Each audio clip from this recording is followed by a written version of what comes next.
Georges Bourdin, bonjour. Bonjour.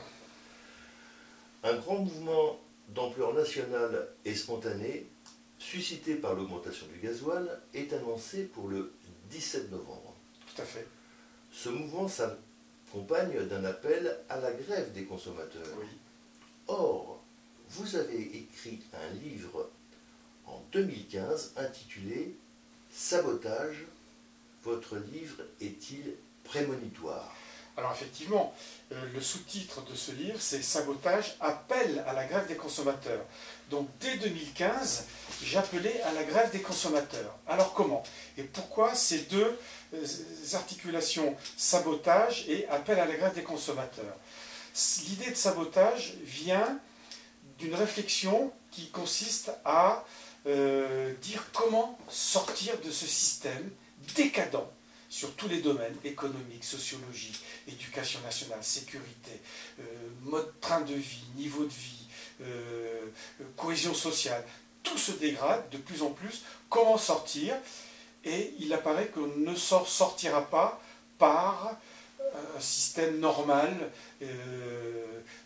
pseudo-démocratique, électif, puisque les élections sont truquées. On l'a bien vu avec l'élection putsch d'Emmanuel Macron, qui n'a rien de démocratique. Donc les élections sont truquées, les Français sont grugés. Donc on ne s'en sortira pas par les élections. Mon idée est de dire, on ne peut changer ce système qu'en le sabotant. Or, comment le saboter lorsque le système tient tout?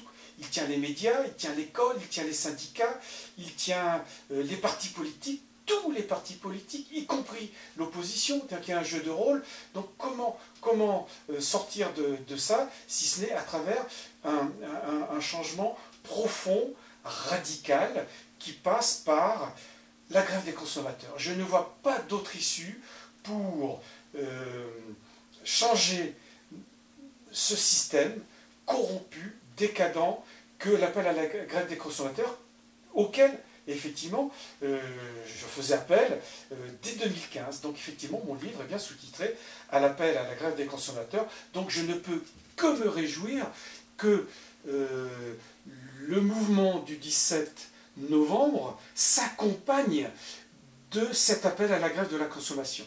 C'est effectivement le bon moyen, c'est la bonne voie, je ne peux que m'en réjouir. N'y a-t-il pas alors une contradiction entre faire appel à la grève des consommateurs d'un côté et pouvoir consommer beaucoup plus d'essence? Alors effectivement, les macronistes ne manquent pas de relever cette apparente contradiction, mais en fait il n'y en a pas. Les gens qui sont exaspérés par l'augmentation du prix du pétrole, mes amis, les fumeurs de clopes qui consomment et qui roulent au gasoil, ce sont mes amis, c'est les gens qui bossent, ils utilisent le gasoil pas pour partir en vacances, pas pour les loisirs, pour leur travail quotidien. Ce sont ces lève-tôt qui fument des clopes et qui vont bosser le matin tôt avec leurs camionnettes, ces petits artisans dont je me sens proche. Ces gens-là ne sont pas des surconsommateurs. Ces gens-là comprennent bien que le système les étouffe, les fait mourir à petit feu. Ces gens-là comprennent qu'ils ne s'en sortiront que par un nouveau système qui les respecte, qui mette le travail réel au cœur du système et non pas la consommation, la surconsommation, le gâchis, la spéculation financière, le mépris. Ces gens-là sont méprisés de partout. La Macronie, qui parle de clubs et de tout ça, parle aussi de jacquerie. Mais oui, c'est une jacquerie. C'est un mouvement populaire qui vient de la base et les gens sentent bien au fond d'eux-mêmes que la solution passe par un autre paradigme, pour employer des mots pointus philosophiques, mais par un autre système, par un autre mode de vie. Et ce nouveau mode de vie, c'est le travail simple, une rémunération honnête de ce travail, une consommation mesurée, pondérée, qui respecte l'environnement. Donc les gens ne rouspètent pas parce qu'ils veulent consommer plus d'essence, ils rouspètent simplement parce qu'on tue à petit feu leur outil de travail. Ces gens-là utilisent le gazole pour mettre dans la camionnette, pour aller à 7 h du matin, réparer les tuyaux, les lavabos bouchés, repeindre les façades ou réparer une électricité. Ces petits artisans méprisés de la Macronie, ils sont aussi prêts à comprendre qu'il faut arrêter de surconsommer. De maintenant jusqu'au 17 novembre, les Français sont invités à déposer sur leur tableau de bord un gilet jaune. Tout à fait. Oui. Pour montrer leur solidarité avec ce mouvement, d'une part, et d'autre part pour indiquer qu'ils seront présents dans la rue ce jour-là.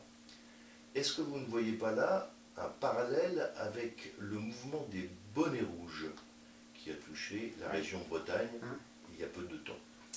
Écoutez, votre question est très pertinente parce qu'il y a effectivement un parallèle profond entre ces deux mouvements.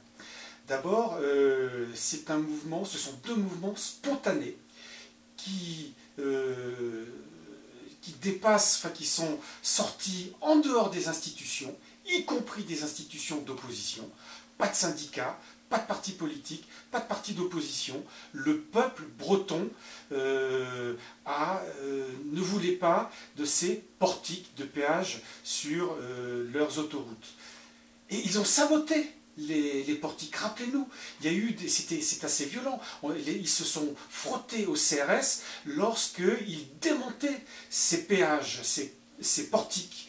Et donc, les Bretons étaient également dans le sabotage. Et en plus, ils étaient dans la symbolique. Donc, ce bonnet rouge et ce gilet jaune, on est là également dans la symbolique. Et je vois effectivement plusieurs parallèles entre ces deux mouvements populaires, spontanés. Le mouvement des bonnets rouges a réussi. N'oublions pas que les portiques ont été démontés aux grandes dames des institutions politiques, financières et souvent mafieuses d'ailleurs, je le dis ouvertement.